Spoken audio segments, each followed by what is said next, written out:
Well, hello there, and welcome back to Drinking Alone with Friends, the show in which I drink alone and wish my friends were here.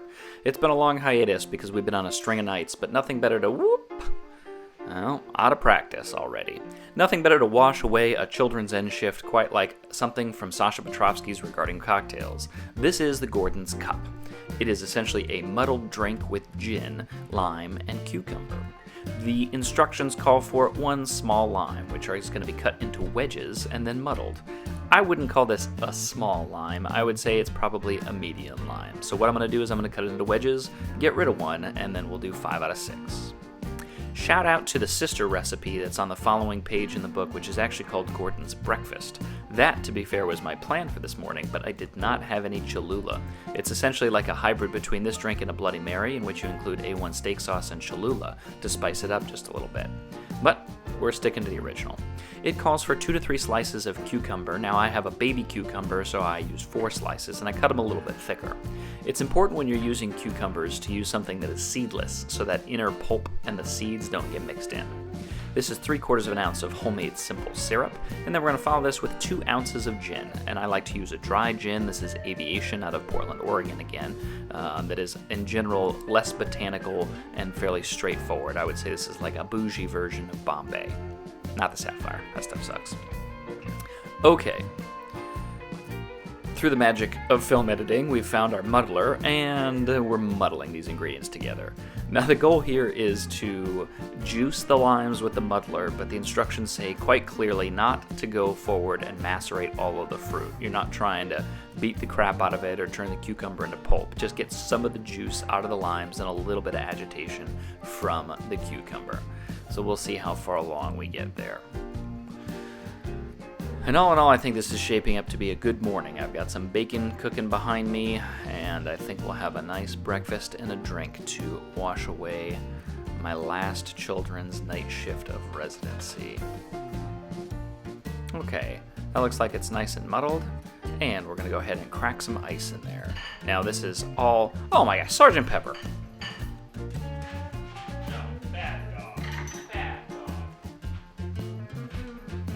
Well, I'm going to have less bacon for breakfast than anticipated, and Sergeant Pepper, it seems, has got more bacon than anticipated. What do you know? All right, so back on track.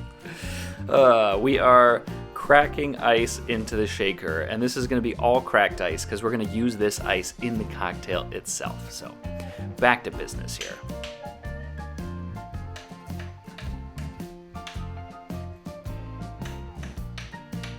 And 18 episodes in, I'm still not very good at cracking ice, but there's always room for improvement, I suppose.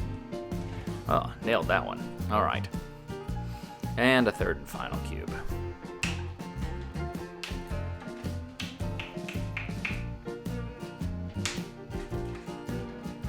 Ooh, well, it's been a long night. Looking forward to this one. So we're going to put our shaker tin on. That's not a shaker tin. We're going to put our shaker tin lid on. There we go. And we're not going to shake this one too hard. You're just going to agitate it up to chill it a little bit. And then the instructions say to pour it back and forth between the glass you're going to serve it in and the shaker tin. The idea is that back and forth, eventually you will separate the ice from the fruit. And the goal is to put the fruit on the bottom of the glass to protect the top with the ice so that when you take a sip, you're not getting any chunks in your mouth. And if you go back and forth a number of times, it says that you can kind of create that separation based on density. So we're just going to see what we can do. I think that cube is probably a little too big. So I'm not really getting a true separation here, to be honest with you. It just seems like it's going back and forth. But I'm going to give it one more shot.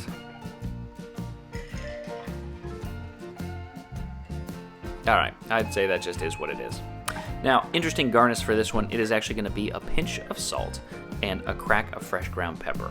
So you've got gin, cucumber, lime, a little salt and pepper. Kind of a clean morning quencher, I think. And there you have it, the Gordon's Cup. Cheers, friends.